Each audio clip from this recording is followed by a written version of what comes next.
वृंदावन, ब्रज का हृदय, जहां भगवान कृष्ण ने राधा के साथ रास रचाया।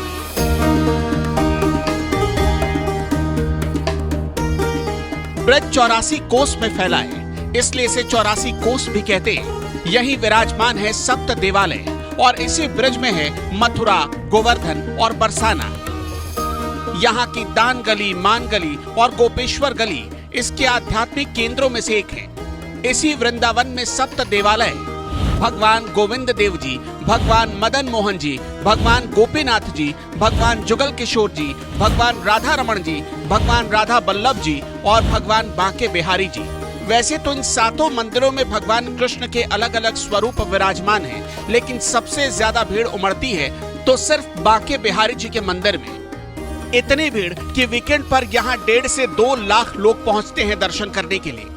यहाँ आप मानोगे नहीं, हम क्रिकेट खेलते थे और ऐसा नहीं कि शाम को खेलते या दोपहर में, मतलब कोई भी सुबह से लेकर शाम में खेलते कूदते रहते, साइकिलिंग चलाते थे। यहाँ पर कोई ऐसा क्राउड, इतना मैनेजमेंट था ही नहीं कि इतना भीड़ भड़का कुछ नहीं था। खाली मंदिर के 3 नंबर गेट पे ही भीड़ होती थी और मंदिर का जो अभी चबूतरा आपको बंद दिख रहा है जिसमें कूलर वगैरह लगा हुआ, वहां पे क्राउड रहता था। बाकी इस गलियों में बहुत कम, ना के बराबर। 1-2 आदमी जिसको पता होता था पुराना वृंदावन जाना, राधा वल्लभ जाना, वो जाता था। बाकी आने वाला कोई यहाँ से नहीं आता, जो भी कोई था वहीं के वहीं सेटल हो जाता था। मैंने कई लोगों से बात की, वो ये कहते हैं कि मंदिर के भीतर जो है ना, वो एक अलग सरकार चलती है, वो गोसाइयों की सरकार होती है। तो मतलब उनसे ज्यादा पावरफुल मंदिर के अंदर कोई नहीं है। इसमें कितनी सच्चाई? देखिए, निजी प्रॉपर्टी है उनकी। अब वो अपनी व्यवस्था अपने सुचारू रूप से चालू करा जाए, पर उनसे शासन प्रशासन अगर बात करेगा, नेगोशिएट करेगा तो सब काम होते हैं। मैं कह रहा हूँ मंदिर में अगर व्यवस्था थोड़ी सी बना के कुछ टाइम के लिए, तो मंदिर की कैपेसिटी बढ़ाने में फोकस किया जाए, भीड़ को निकालने में, भीड़ का जो मंदिर के अंदर उन्हें दर्शन सुचारू रूप से मिले, चलता रहे रास्ता। अब कभी कभार क्या होता है, भीड़ ज्यादा होती है, क्राउड यहाँ पे रोक लिया जाता है। रोकना अच्छी बात है, पर जो रुकता है वो पब्लिक बेकाबू हो जाती है, क्योंकि गर्मी का सीजन है। आप आदमी को 10 आदमी एक साथ खड़े हो जाएंगे तो वो भी दिक्कत करेंगे, अरे सफोकेशन हो रहा है क्योंकि 10 आदमी।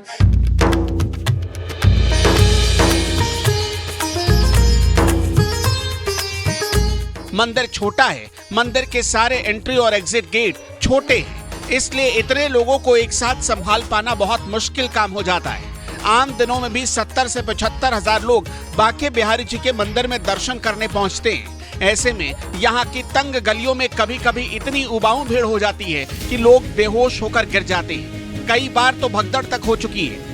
इसलिए 2022 में हुई यह एक घटना के बाद सरकार ने तय किया था कि बांके बिहारी मंदिर में कॉरिडोर बनाया जाएगा। सरकार को वृंदावन में चल रहे कुछ ऐसे खेल के बारे में भी पता चला था, जिसने सरकार को कॉरिडोर बनाने का फैसला लेने पर मजबूर कर दिया था। देखिए, भीड़ का जो हादसा हुआ उसके लिए तो हम बिल्कुल ये चाहते हैं कि वो ऐसा कभी ना हो। श्रद्धालु हमारे यहाँ आ रहा है तो वो ये अच्छी एक इमेज लेके जाए वृंदावन के प्रति कि हम वृंदावन गए, सब यहाँ आते हैं। पर दिक्कत क्या है कि उस समय जब हादसा हुआ वो मंदिर के अंदर हुआ, गलियों में कोई ऐसा नहीं था। बल्कि मंदिर से जो बाहर निकली पब्लिक वो गलियों में आराम से खड़ी होकर सांस ले रही, क्योंकि अंदर मंदिर के अंदर मैनेजमेंट में कमी थी। इन कुछ गलियों में इस वक्त इसी बात की चर्चा है कि सरकार यहाँ पर कॉरिडोर बनाना चाहती है, जो बांके बिहारी कॉरिडोर के नाम से जाना जाएगा।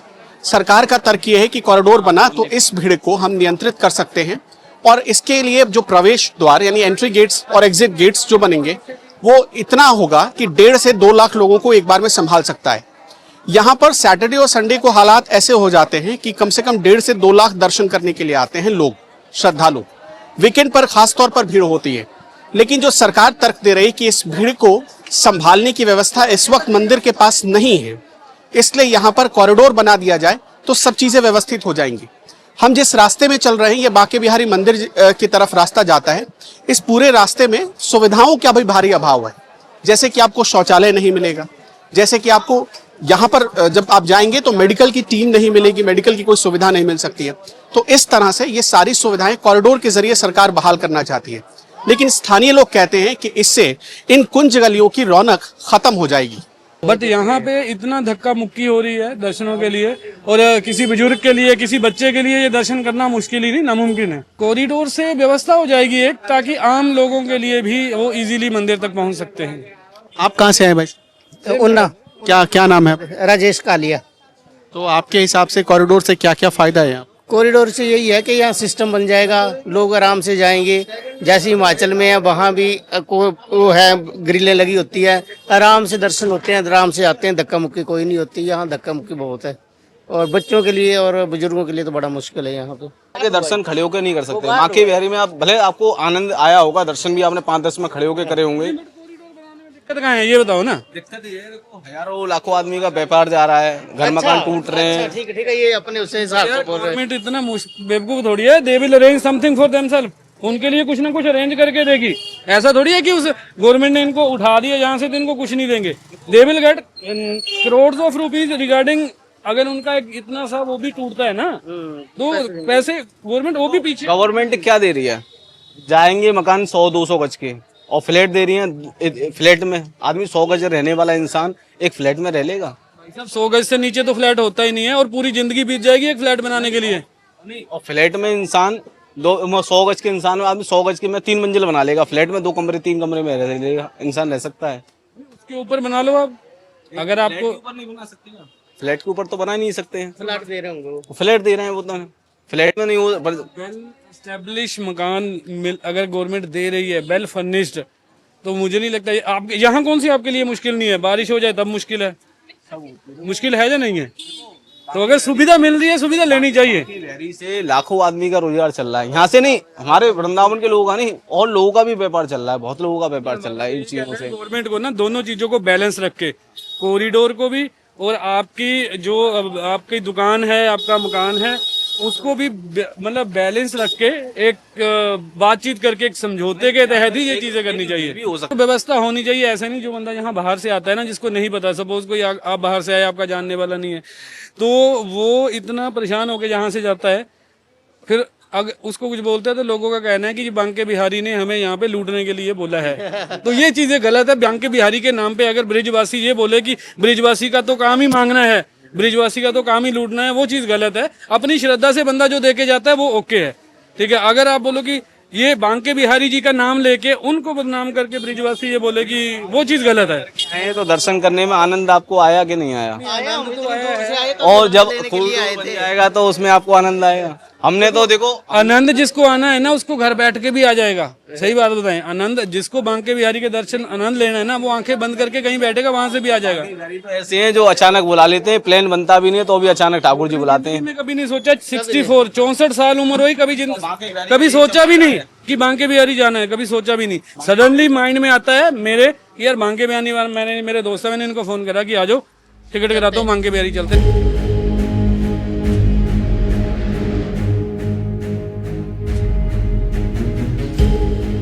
इसी भीड़ को देखकर वृंदावन से सिर्फ एक आवाज आ रही है कि बांके बिहारी कॉरिडोर हर हाल में बनना चाहिए। सब कुछ व्यवस्थित तभी हो पाएगा जब कॉरिडोर बन जाएगा। फिर भी कुछ लोग इस कॉरिडोर का विरोध क्यों कर रहे हैं? अगर सरकार किसी धार्मिक स्थल का एक भव्य और दिव्य रूप में विकास करना चाहती है तो भला इससे किसे और क्यों दिक्कत हो सकती है? व्यक्तिगत स्वार्थ गुसाइयों के टकरा रहे हैं इसमें, और कुछ नहीं है। व्यक्तिगत स्वार्थ क्या है? ये उनका धंधा पे असर पड़ेगा ऐसा वो मानते हैं। जब कहीं भीड़ बढ़ेगी तो हमारे हिसाब से धंधा बढ़ेगा ही, उनका मतलब कम नहीं होगा। ये भीड़ दिखाइए कि कैसे लोग जा रहे हैं और कोई व्यवस्था नहीं है। आज नॉर्मल है, और जबकि सैटरडे और संडे को और ज्यादा भीड़ होती है। और ये धूप है, सीधी धूप पड़ रही है। जो कहा जा रहा है कि कॉरिडोर बन जाएगा तो यहाँ लोगों को एक मतलब शेड मिलेगा, जिसके अंदर लोगों को आराम मिलेगी, छाया मिलेगी। हमने वृंदावन में करीब 2 दिन बिताए, कुंज गलियों के खाक छाने, कम से कम 50 से ज्यादा लोगों से बातचीत, दुकानदारों से बातचीत, 60 साल से ज्यादा वृंदावन में बिता चुके बुजुर्गों और करीब 5 से ज्यादा ई रिक्शा चालकों से बातचीत के बाद NMF न्यूज ने यह रिपोर्ट तैयार की है। सबसे पहले ये समझते हैं कि कॉरिडोर बनता है तो इसके क्या फायदे होंगे। वृंदावन की सकरी गलियों को नया स्वरूप मिलेगा, सड़कें चौड़ी होंगी और मंदिर में दर्शन के लिए आने वाले श्रद्धालुओं की खातिर सुविधाएं बढ़ जाएंगी। गर्मी में बांके बिहारी जी के दर्शन के लिए आने वाले श्रद्धालु कतारबद्ध होकर दर्शन कर पाएंगे। श्रद्धालुओं के लिए शेड का निर्माण किया जाएगा जिससे कड़ी धूप में परेशानी न हो। नया कॉरिडोर बना तो 1.5 लाख भक्तों को एक साथ संभालने की क्षमता हो जाएगी। मेडिकल सुविधा बढ़ेगी, ऑन साइट डॉक्टर और फर्स्ट एड की सुविधा मिलेगी। बांके बिहारी मंदिर का ढांचा मजबूत होगा और पुरानी बिल्डिंग्स को रिमॉडल किया जाएगा। बंदरों के आतंक पर कंट्रोल पाया जा सकेगा और सिक्योरिटी पहले से ज्यादा कड़ी होगी। बुजुर्गों, दिव्यांगों के लिए रैंप की व्यवस्था की जाएगी। बाहर से आए श्रद्धालु भी अब यही चाहते हैं और वृंदावन के लोकल लोगों का भी यही मानना है। जो जैसी व्यवस्था ठाकुर जी की रही है पीढ़ियों से, उस व्यवस्था से दर्शन अच्छे ही हुए हैं। इन कॉरिडोर बने, उससे व्यवस्था हो जाए और अच्छा रहेगा। अच्छे हुए दर्शन, कॉरिडोर बनने से और अगर सुगमता होती है तो बढ़िया है। कॉरिडोर बनने से आपको क्या लगता है, क्या बदलाव आ सकता है यहाँ पर? उसमें सब सिस्टमेटिक रहेगा भाई, आपका जाना वगैरह आना। जैसे ये तंग गड़ियाँ हैं, इसमें थोड़ा सा आपको स्पेस मिल जाएगा, थोड़ा सकड़ापन कम हो जाएगा। जो दुकानें वगैरह हैं इनको भी अच्छी सुविधाएं मिल जाएगी और रीडेवलपमेंट, रिकंस्ट्रक्शन होगा तो रिनोवेशन तो आखिर फायदा ही करेगा आगे जाकर। 2022 की जन्माष्टमी पर बांके बिहारी मंदिर में भीड़ की वजह से 2 भक्तों की मौत ने कॉरिडोर की मांग को जन्म दिया। यूपी सरकार ने 5 एकड़ में 500 करोड़ की लागत से कॉरिडोर प्रस्तावित किया, जिसे सुप्रीम कोर्ट ने भी मंजूरी दी। तो फिर विरोध करने वाले लोग कौन हैं? वो कौन है जो चाहता है कि बांके बिहारी कॉरिडोर किसी भी कीमत पर रुक जाए? और अगर ऐसे लोगों को लगता है कि विरोध करके वो अच्छा काम कर रहे हैं, तो जरा ये हेडलाइंस पढ़ लीजिए।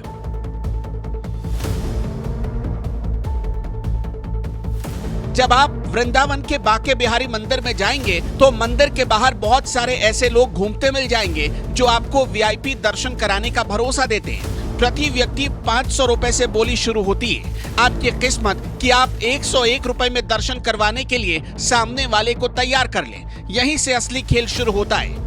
इनकी मंदिर के पुरोहितों और गोसाइयों से मिली भगत होती है। आपको लगेगा कि सिर्फ 101 रुपए देकर आप वीआईपी बन जाएंगे और एकदम सामने से आपको दर्शन मिलेगा, लेकिन मंदिर के अंदर जाते ही ये 101 रुपए कब 2100 रुपए में बदल जाएगा पता नहीं चलेगा। मंदिर के अंदर प्रवेश करते ही चौखट पूजन के नाम पर चढ़ावा मांगा जाता है, फिर प्रसाद चढ़ाने के नाम पर चढ़ावा मांगा जाता है, बांके बिहारी जी को भोग लगाने के नाम पर चढ़ावा मांगा जाता है। कई बार बांके बिहारी जी के लिए 51 हजार रुपए का चढ़ावा मांग लिया जाता है। कोई श्रद्धालु अगर श्रद्धा से देता है तो ठीक, वरना कई बार उन्हें कई तरह की चीजें बताकर चढ़ावा चढ़ाने को मजबूर कर दिया जाता है। मंदिर में अगर किसी गोसाई से आपकी जान पहचान है या कोई गोसाई आपको मंदिर के अंदर लेकर गया तो ठीक, वरना एक भी तस्वीर आपने खींचने की जहमत उठाई तो आपके साथ मारपीट की जा सकती है। कई बार तो मंदिर के गार्ड और गोसाई परिवारों की ओर से श्रद्धालुओं के लिए गाली गलौज तक करने की शिकायत आई। जो पंडे लोग हैं, जो सेवादार नहीं है, वो ले जाते हैं। सारे पुलिस वाले, सारे पंडे और सारे गोसाई लोग ये सब मिल करके पैसा खाते हैं। आपने कभी दिया है उनको पैसा? पैसा हमने नहीं दिया, हम देखते हुए देखे हैं। हमारे मिलने वाले के इतना रुपया दे के आए हैं। एक बंदे को दर्शन जी, एक बंदे को दर्शन कराने के लिए 100 रुपया लेते हैं। आप कहाँ से आए हैं? मैं JNK जम्मू से। JNK से यहाँ? बड़ी दूर से आए आप। क्या नाम हुआ? केवल सेठी। अच्छा सेठी साहब, तो यहाँ आने के बाद आपको क्या लगा? क्या अच्छा लगा, क्या बुरा लगा? मंदिर बहुत अच्छे हैं, अच्छा सब कुछ है। सिर्फ ये है कि लूट मार बड़ी है। जितने भी सेवादार पंडित हैं, हम दर्शन कराएंगे, हम दर्शन कराएंगे, वो एक बंदे का 100 रुपया लेता है, कोई 200 लेता है। पैसों का बड़ा चक्कर है, बड़ी हेरा फेरी है। बिना पैसे के ये अंदर जाने नहीं देते, घुसने नहीं देते। बाकी सब ठीक है। कहाँ से आए हो आप? कहाँ से आए हो? हाथरस। ये बताओ, यहाँ पर एक मांग चल रही है कि कॉरिडोर बनना चाहिए, बनना चाहिए नहीं बनना चाहिए? क्यों? देख रहे नहीं है भीड़, बनना चाहिए। क्या क्या मुसीबत है यहाँ पर? भीड़, धक्का मुक्की, आधे घंटे लाइन में लगे रहो, धक्का खाते रहो, गर्मी पड़ रही है। आपको कितनी देर खड़ा रहना पड़ा? 45 मिनट। 45 मिनट? कौन घंटा खड़ा है?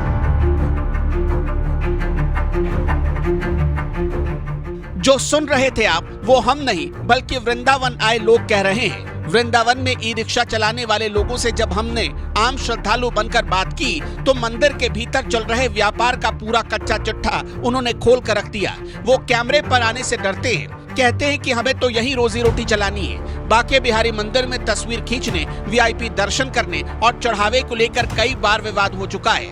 हमने इसका कुछ आंकड़ा निकाला। 2018 में एक भक्त ने आरोप लगाया कि वीआईपी दर्शन के लिए उससे 5,000 रुपए मांगे गए। 2020 में एक विदेशी भक्त को चढ़ावे के नाम पर गुमराह किया गया। 2022 में एक परिवार ने दावा किया कि पुजारी ने दान के लिए दबाव डाला। 2023 में एक यूट्यूबर को तस्वीर लेने पर उसके साथ वहां मौजूद लोगों ने गाली गलौज की। 2024 में तस्वीर लेने पर भक्त और पुजारी में मारपीट की खबर सामने आई। 15 जुलाई 2023 को वीआईपी दर्शन को लेकर सुरक्षा कर्मियों में ही झड़प हो गई। 2 जनवरी 2024 को नए साल के मौके पर अव्यवस्था हुई और 5 लोग घायल हो गए। 10 सितंबर 2024 को राधाष्टमी पर चढ़ावे को लेकर मारपीट हुई। 25 दिसंबर 2024 जब छुट्टियां थी तब भारी भीड़ मंदिर में पहुंची थी और कुछ लोगों ने आरोप लगाया कि वहां मौजूद सुरक्षा कर्मियों ने उनके साथ बदसलूकी की। ये घटनाएं भीड़, खराब मैनेजमेंट और तनाव का नतीजा है। सोच कर देखिए कि इस भीषण गर्मी में जब कोई घंटों लाइन में खड़े रहने के बाद भी मंदिर में बांके बिहारी जी के एक दर्शन के लिए मशक्कत करे और उसे चढ़ावे के लिए दर्शन ना करने दिया जाए तो वो कितना नाराज होता होगा। कुछ लोग ये दावा करते हैं कि कॉरिडोर इन सब का हल निकालेगा और पवित्र मंदिर में हिंसा की ये घटनाएं रुक जाएंगी। 20 साल में पहले इतनी शांति थी वृंदावन में, आदमी आराम से सब जगह आया जाया करता था। अब ये स्थिति हो गई है, हम अपने घर से कहीं जाना चाहें, स्कूटी से कहीं से जाना चाहें तो 1 घंटे पहले नहीं जा सकते। अभी मैं अपने घर से बिहारी जी जाऊं तो 1 घंटे पहले नहीं जा सकता हूं, 1 घंटा लग जाएगा। और इतना व्हीकल मिलेगा कि ट्ररी वाले जहाँ चाहे वहाँ अड़ा देते। फिर हॉस्पिटल आज कोई बीमार हो जाए तो वो अचानक इमरजेंसी में जाना चाहे तो नहीं जा सकता, रास्ते में ही दम छोड़ देगा। ये स्थिति हो गई वृंदावन। पहली बात रेतिया बाजार, साजी का मंदिर, निधवन जहाँ बिहारी जी प्रकट हुए थे, हरदास जी ने प्रकट कराए थे, गोपेश्वर, ये ऐसी जगह हैं वहाँ से आदमी जाना मुश्किल है। मैं खुद रहता हूँ रेतिया बाजार में, मैं अपनी स्कूटी को लेके मैं कहीं जाऊं लोही बाजार या कहीं साजी के मंदिर जा नहीं सकता हूँ। नहीं तो अभी जो कॉरिडोर बनाने की मांग चल रही है, ये कॉरिडोर क्या इसको कंट्रोल कर सकता है, भीड़ को कंट्रोल कर सकता है? आराम से करेगा जब आदमी को चौड़ी रास्ता मिलेगी, आने की जाने की सुविधा रहेगी। इस समय तो इतनी स्थिति खराब है, पूछो मत ही ना। कितना लोग केस हो चुके हैं, 2-3 बार केस हो चुके हैं बिहारी जी में, 2-3 बार आदमी मर चुका है उसमें भीड़ में। लोकल आदमी बिहारी जी के दर्शन नहीं कर सकता है। क्यों ऐसा क्यों? आप लोगों को तो पहले अधिकार मिलना चाहिए। नहीं है, भीड़ की वजह से सबको एक डंडी से हाँकते हैं। वहाँ वीआईपी बना रखा गेट कोई। वहाँ जो आपस के वृंदावन के ब्रजवासी हैं उनका जो धंधा चलता है, जो आदमी लाखों रुपए खर्च करके वृंदावन आता है, बात सुनो, वो 1000-500 रुपये नहीं देखता है। वो अपनी सुविधा देखता है कि मुझे दर्शन मिल जाए फटाफट और जल्दी हो जाए। तो यहाँ के ब्रजवासी हैं उन्होंने बना रखा है जो धांधलेबाजी चल जाए, तो पैसा इनके विकास में ही तो आएगा काम में। धांधलेबाजी करता कौन है? जब पुलिस वाले नहीं करते हैं, गोस्वामी नहीं करते हैं, तो कौन करता है? अरे सब मिलके मिली भगत है भाई साहब। आप ले जानो, वृंदावन है इसका नाम, और वर्ड का आदमी आता है वृंदावन। आपको क्या लगता है कॉरिडोर बनना चाहिए कि नहीं? नहीं, बिल्कुल बनना चाहिए, बिल्कुल बनना चाहिए, क्योंकि जनता के लिए जो इस समय जो भीड़ इकट्ठी हो रही है उसके लिए जनता को सुविधा होगी, जनता के लिए बहुत अच्छा काम हो रहा है। मैं तो ये मानता हूँ कॉरिडोर बिल्कुल बनना चाहिए। हम जिस गली में खड़े हैं, ये गली सीधा उस रास्ते को जोड़ती है जो रास्ता मंदिर में एक एंट्री पॉइंट बनाता है, मतलब गेट नंबर 2 को ये रास्ता जोड़ता है। और जो सरकार कॉरिडोर बनाने जा रही है, जो प्रस्तावित है, वो इसी रास्ते से होकर गुजरने वाला है। आप अभी इस रास्ते की चौड़ाई देखेंगे तो ये मुश्किल से 7 फीट के आसपास मुझे लग रही है। और यहाँ के लोगों का, या जो श्रद्धालु यहाँ दर्शन करने आते हैं, उनका कहना है कि ये रास्ता बहुत छोटा है मंदिर तक पहुँचने के लिए, और इस वजह से इसे चौड़ा करने की जरूरत है।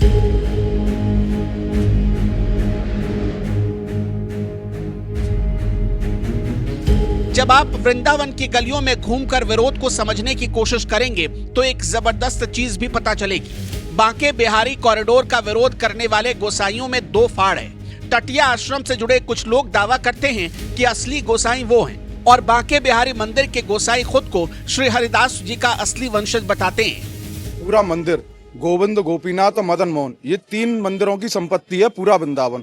चाहे आप इस दुकान के पुराने कागज, आज से 200-250 साल पुराने कागज देखेंगे तो ये भी राधा रमन जी की संपत्ति निकलेगी।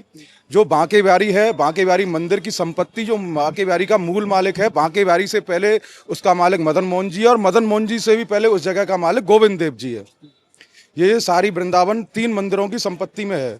75-80% सारा वृंदावन जो आप पुराना वृंदावन देखते हो वो तीनों मंदिर की संपत्ति है। तो जैसे गोस्वामी जो हैं, गोसाई समाज जो है, उनको जब रहने के लिए यहाँ घर मिला तो ये कैसे डिसाइड हुआ कि कौन आदमी कहाँ रहेगा? क्या कोई अलॉटमेंट होता है, क्या होता है? नहीं, ये तो जैसे शुरू में जो भक्त लोग, उनके पूर्वज लोग चले आ रहे, जैसे हमारे पूर्वज आए सब वृंदावन, पहले वृंदा नाम तुलसी वन माने जंगल, वृंदावनम तुलसी वनम अस्तु। भगवान के समय तो ये तुलसी का जंगल था। भगवान यहाँ गाय चराने के लिए आते थे, यहाँ कोई लोग रहते नहीं थे। ये जंगल था जिसमें भगवान गाय चराने के लिए आते, जिसमें भगवान में कई अपनी लीलाएं की। चीर घाट पे चीर चोरी किया भगवान ने, निधवन में गोपियों के साथ में रास लीला किया। ये क्रीड़ा भूमि है भगवान की।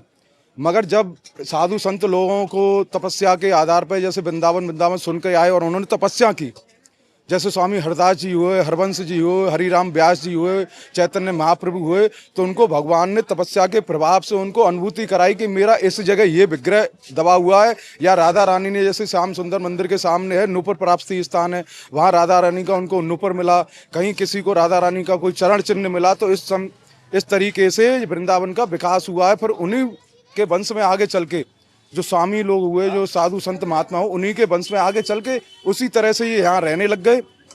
आज से करीब 500 साल पहले का आप इतिहास देखोगे, कोई यहाँ रजिस्ट्री नहीं होती थी, कोई राजाओं के शासन भी बाद में हुए। उस समय के बाद में वृंदावन में कोई शासन नहीं था। मथुरा नगरी थी। मथुरा नगरी भगवान के समय से नगरी है, मगर वृंदावन आज से 600 साल पहले पूरा जंगल था। तो जहाँ जैसे जो आके रहने लग गया, वो अपना उसी हिसाब से रहने लग गया। अभी जो गोस्वामियों को बसाने की बात चल रही है, वो मंदिर से कितनी दूरी पर है? और अभी गोस्वामी कहाँ रहते हैं? अभी गोस्वामी एकदम मंदिर के चारों तरफ में रहते हैं। जो मंदिर के मुश्किल से आपका 50 मीटर का राउंड का एरिया है, वहीं सारे गोस्वामी लोग रहते हैं। वहीं उनके वंशानुगत जो घर हैं उनके रहते हैं, पीढ़ियों से वहीं रहते चले आ रहे हैं वो। और अभी जो बसाने की उनको योजना है, करीब बांके बिहारी मंदिर से करीब 5 किलोमीटर दूर उनको बसाने की योजना है। जन्माष्टमी पर जब 18-20 लाख लोग आ जाते हैं, उस वक्त भी जो गोस्वामी समाज के लोग हैं वो कुछ पैसे लेते हैं और लोगों को जबरन मंदिर में घुसा देते हैं। इसमें कितनी सच्चाई? नहीं, ये सरासर गलत है। मैं आपको सच्चाई बताऊंगा। ना कि मेरा कोई मंदिर वालों से कोई परस्पर रिश्ता है, ना कोई सरकार से कोई मेरा बैर है। उसमें मंदिर के, जब हमारा मंदिर है, गोस्वामी लोगों का मंदिर है, तो उनके घरों के लोग जाएंगे, उनके बेटे बेटी जाएंगे, उनके भहुआ जाएंगे। उनको सबसे पहले दर्शन का ब्रजवासी स्थानीय लोगों का सबसे पहला अधिकार है। वो करते नहीं है, ये उनका अधिकार है। आप ऐसा शिकायत नहीं कर सकते, वो ऐसा करते हैं। वो करते नहीं है, उनके घर के लोगों का। मेरा मंदिर है, निजी मंदिर है, वो स्वामी हरदास जी के वंशजों का ही निजी मंदिर है, तो उनका ये अधिकार बनता है। कुंज गलियों को लेकर भी बड़ा कंफ्यूजन है वहाँ पर। कुछ लोग कहते हैं, मैं बाहर बात करता हूँ तो वो कहते हैं कि ये कुंज गली तो परिक्रमा मार्ग के आसपास आपको मिलेगा। मैं वहाँ दुकानदारों से बात करता हूँ, वो कहते हैं जी कुंज गली यही है। ये क्या है कुंज गली? कुंज गली जो है वृंदावन की, आप ये नहीं कह सकते कि किसको कुंज गली कहते हैं। कुंज गली तो केवल एक गली का नाम है। आप किसी से पूछोगे, एक ही गली का नाम कुंज गली है, मगर कुंज का मतलब क्या है? कुंज में जहाँ हमारा ठाकुर विराज रहा है, जिस जगह पे हमारा ठाकुर बैठा है, हम उनको कुंज कहते हैं, महल कहते हैं, दुमहले कहते हैं। पुराने राजा महाराजाओं के जो महल थे, जिनके द्वारा विकसित हुआ, हम उनको कुंज कहते हैं। खैर, वृंदावन में कुछ अच्छा करने के लिए सरकार ने अच्छी नीयत से फैसला लिया है, लेकिन इस फैसले को कुछ लोग अपनी कमाई पर आघात मान रहे हैं, इसलिए इसका विरोध शुरू कर दिया गया। कम से कम हमें लोगों की बात सुनने के बाद यही समझ में आता है। आपका क्या मानना है, हमें कमेंट बॉक्स में जरूर बताइएगा।